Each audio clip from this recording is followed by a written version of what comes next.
Hello and welcome to Chess Hunters. Today, I'm going to be talking about some openings. In this video, we'll also discuss about some basic opening principles. The best opening for beginners would be to start with e4. Here, we can see that this pawn takes one of the central squares in the chessboard, which are four of these squares. These squares are the centers of the chessboard. It also protects the d5 square above over here. It also gives space for the bishop to move out and the queen to move out. Here, black can respond by playing e5 to challenge this square. After this, white can play knight f3 to attack this pawn and to put pressure on the d4 square. Black responds by playing nc6 to defend the square and also put pressure on this square here. From here, both white and black have many options to play. Let's now discuss the basic principles of a chess opening.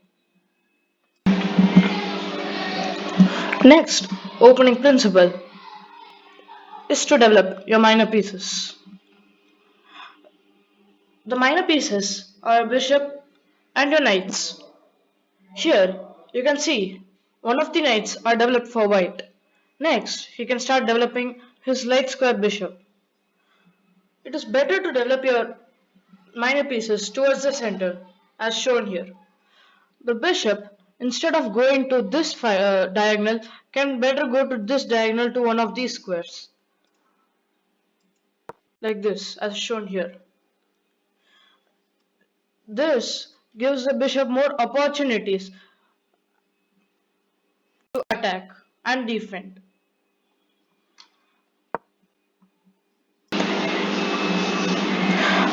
The next basic opening principle is the king's defense.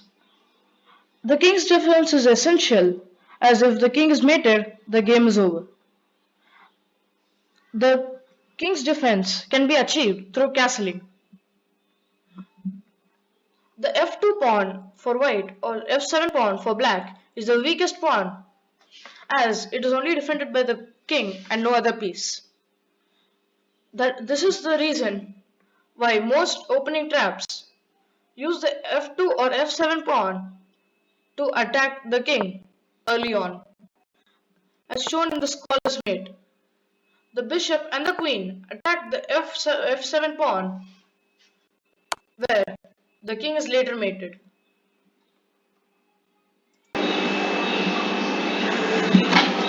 The king's defense can be achieved through castling as shown in the board. Now, both the rook and the king protect the f2 pawn, which saves it from all types of attacks. But this also makes the king vulnerable to the h2 pawn, as it is again only defended by the king and the knight, but the knight can be easily maneuvered away. The next basic principle is not to bring your queen out too early, as this can lead to a lot of loss of development. Like shown in the Scandinavian opening defense, you can see that the queen is brought out too early and the knight develops by attacking the queen. The queen has to move somewhere else and black cannot develop a piece during that move. So now white has two developed pieces but black does not have any. This can lead to a lot of loss of development and later loss of activity of your pieces. The next basic principle is not to move one of your pieces twice until all the pieces are developed. In this example, we can see white has moved his bishop twice here.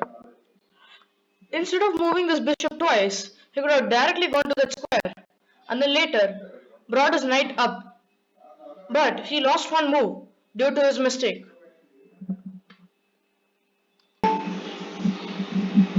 We hope you like our video.